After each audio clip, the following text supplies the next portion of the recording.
Bonjour à tous.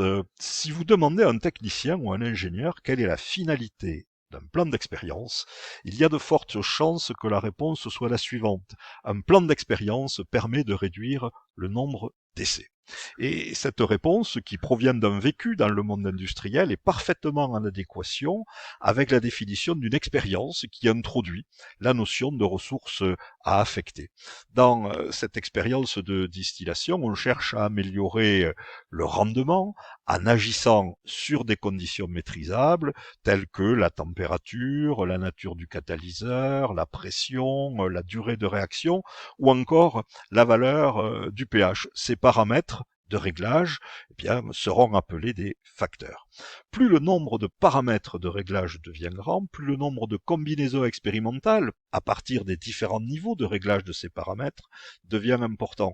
Ce nombre dépasse très vite les ressources que l'on peut affecter à une étude dans un contexte économique donné.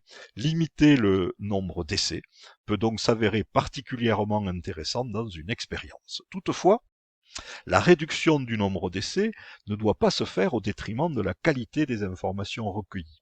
On souhaite que ces informations soient robustes et présentent la meilleure précision, et pour qui s'intéresse de près ou de loin à la métrologie, il conviendrait de parler de minimisation des incertitudes, mais pour beaucoup d'utilisateurs, l'usage du mot précision est beaucoup plus valorisant.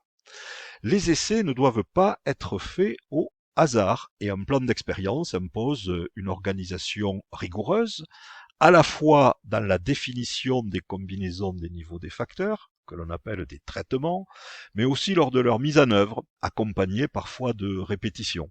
Et cette organisation rigoureuse invite à fuir la démarche, trop souvent enseignée, qui consiste à faire varier un seul paramètre à la fois, toute chose égale par ailleurs. Cette approche semble pourtant spontanément rassurante dans un contexte multidimensionnel, mais elle peut s'avérer rapidement trompeuse et inefficace car elle ne permet pas de générer un échantillon représentatif de conditions expérimentales.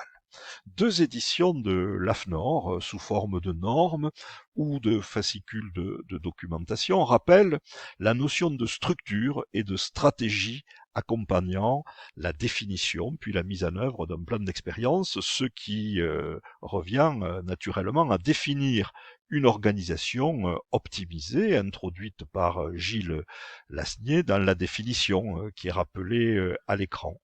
Cette optimisation conduit à l'usage d'arrangements orthogonaux, dont la définition sera illustrée plus tard dans d'autres capsules vidéo, mais on peut déjà retenir que c'est une garantie pour une estimation avec une incertitude minimale des informations recherchées, avec un sous-ensemble parfaitement représentatif de combinaisons expérimentales.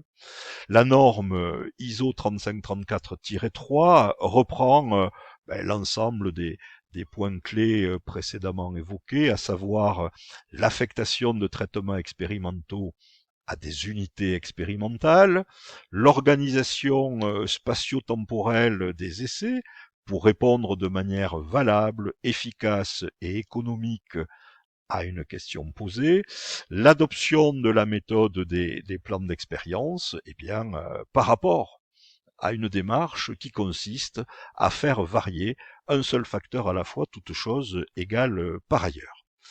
La construction des plans d'expérience repose depuis près de 100 ans sur des outils mathématiques et statistiques dont l'accès est facilité aujourd'hui grâce aux logiciels.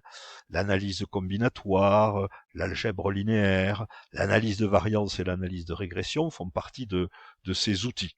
Plus pragmatiquement, un plan d'expérience se traduit sous forme d'un tableau. Certains préféreront le terme mathématique de matrice. Ce tableau représente en ligne la combinaison optimale des niveaux des facteurs. Dès lors que l'on a choisi l'ordre de mise en œuvre de ces traitements expérimentaux et que l'on a justifié, suivant le cas, le besoin de répétition, il ne reste plus qu'à aborder la phase expérimentale.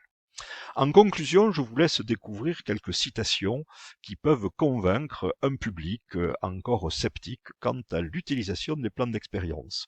Maurice Pillet, tout d'abord, auteur de nombreux ouvrages de gestion industrielle et grand promoteur en son temps de la méthode Taguchi, puis Jacques Goupy, qui au travers de nombreuses éditions et rééditions a abordé tout un tas de facettes concernant les plans d'expérience. Et ces deux auteurs, Maurice Pillet aussi bien que Jacques Goupy, renvoient à la nécessité d'optimiser les ressources dans la gestion d'une campagne expérimentale. Un minimum d'essais, un minimum d'expérience, un coût minimal, tout en garantissant un maximum d'efficacité et de précision. Enfin, pour terminer, Gilles et Marie-Christine Sado rappellent le caractère on ne peut plus transversal des plans d'expérience que l'on rencontre dans de nombreux secteurs économiques, avec parfois des applications insoupçonnées.